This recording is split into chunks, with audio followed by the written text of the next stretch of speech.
नमस्कार दोस्तों, आप सभी को आपके अपने चैनल धर्म ज्ञान 999 में हृदय से स्वागत और अभिनंदन है। चलो शुरू करते हैं आज का रोचक वीडियो। ज्ञान और कर्म भारतीय दर्शन और विशेषकर भगवद गीता में महत्वपूर्ण अवधारणाएं हैं। दोनों के बीच का संबंध गहरे आध्यात्मिक और दार्शनिक महत्व का है। नंबर 1। ज्ञान नॉलेज। ज्ञान का अर्थ है किसी वस्तु या विषय की सच्ची समझ या बोध। ये केवल बाहरी जानकारियां या सूचनाएं नहीं होती, बल्कि वास्तविकता की गहरी अनुभूति होती है। आध्यात्मिक दृष्टि से ज्ञान का अर्थ है आत्मा, परमात्मा और संसार की सच्ची प्रकृति को जानना। भगवद गीता के अनुसार ज्ञान के मुख्य तत्व हैं। आत्मज्ञान, ये समझ कि आत्मा शाश्वत है, अमर है और शरीर केवल उसका एक माध्यम है। विवेक, सत्य और असत्य, शाश्वत और अस्थायी, आत्मा और शरीर के बीच का अंतर जानना। माया से मुक्ति, संसार की मोह माया से ऊपर उठकर सत्य के मार्ग पर चलना। ज्ञान की प्राप्ति, ध्यान, साधना और शास्त्रों के अध्ययन से आत्मज्ञान प्राप्त करना।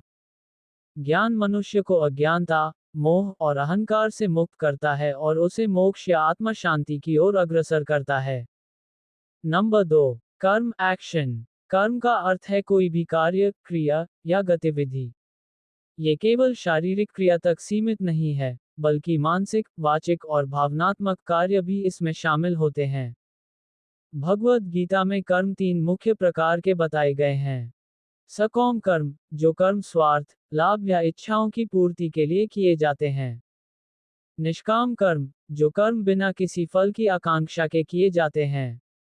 ये कर्म भगवद गीता में अत्यधिक प्रशंसा पाता है, क्योंकि यह व्यक्ति को बंधनों से मुक्त करता है। विकर्म, जो कर्म धर्म विरुद्ध या अनैतिक होते हैं।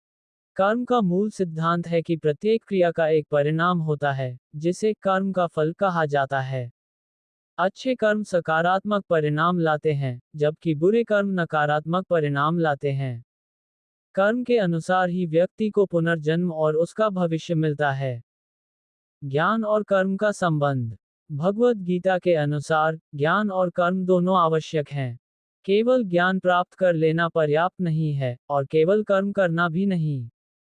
सच्चा ज्ञान प्राप्त करने के बाद व्यक्ति को निष्काम भाव से कर्म करना चाहिए। अर्थात, व्यक्ति अपने कर्तव्यों को पूर्ण समर्पण और ईश्वर की इच्छा समझकर करता है, बिना किसी फल की इच्छा के।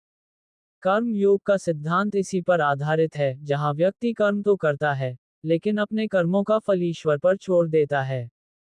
ज्ञान कर्म को दिशा प्रदान करता है, और सही कर्म से व्यक्ति मोक्ष के मार्ग पर चलता है। वीडियो अच्छा लगा हो तो चैनल को सब्सक्राइब, लाइक, शेयर और कमेंट करना ना भूले। धन्यवाद। जय सनातन धर्म और संस्कृति। जय श्री कृष्णा जी।